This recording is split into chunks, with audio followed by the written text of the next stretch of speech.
In a major policy reversal, the FDA has approved fruit-flavored vapes for adults, following mounting pressure directly from President Trump. That's according to the Wall Street Journal, which cited people familiar with the discussions.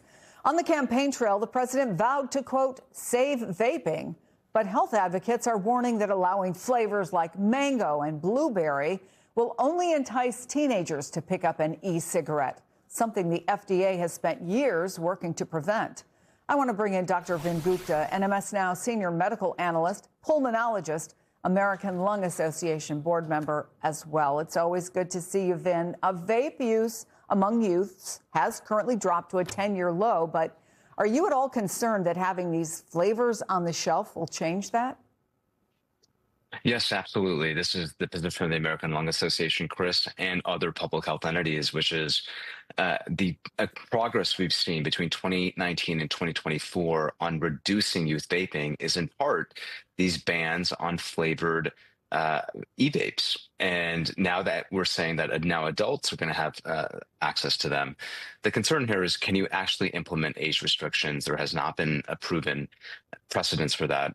And two, we know that children, for an FDA report, Chris, in 2024, that children, teenagers are motivated by the use of flavored e-cigarettes. 88% of them said that that was the reason that caused them to want to try it. And we know that it's a gateway to potentially the use of long-term e-cigarettes, long-term nicotine addiction, and potentially even tobacco cigarettes. So that's the concern. So as someone who treats people for lung issues and has seen firsthand the impact of vaping, what message does it send hearing that this decision came after political pressure? Well, you have to wonder, what is the organizing principle of the FDA commissioner, and then ultimately, of course, of the president and his HHS secretary? It certainly doesn't seem like it's centered on any consistent themes in protecting the public interest. So that's number one. There's no reason to pursue or to authorize the use of flavored e-cigarettes. We already have mint and menthol. We've already seen what happens, Chris, across the board when access to flavored e-cigarettes is widespread. Let me ask you to respond to what their argument is, Vin.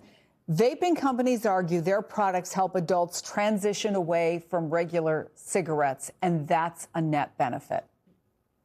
And I'm glad you brought that up, because there's actually mixed evidence, Chris, of that. There is no compelling evidence. And the FDA, President Trump's own FDA, Chris, does not have e-cigarettes as an authorized product to help people quit smoking. It's his own FDA does not have that. What's authorized by the FDA to help people quit smoking? You and I know, I'm sure, many people that have struggled for years to quit smoking.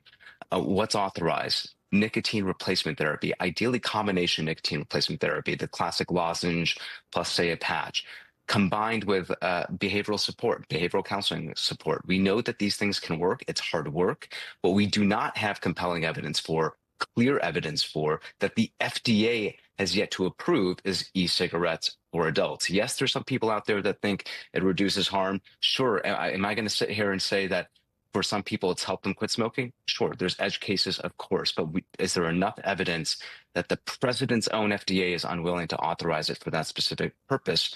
No, there's not yet enough evidence. Dr. Vin Gupta, thank you, always. That's going to do it for us this hour. Make sure to join us for Chris Jansing Reports every weekday, noon to 2 p.m. Eastern, right here on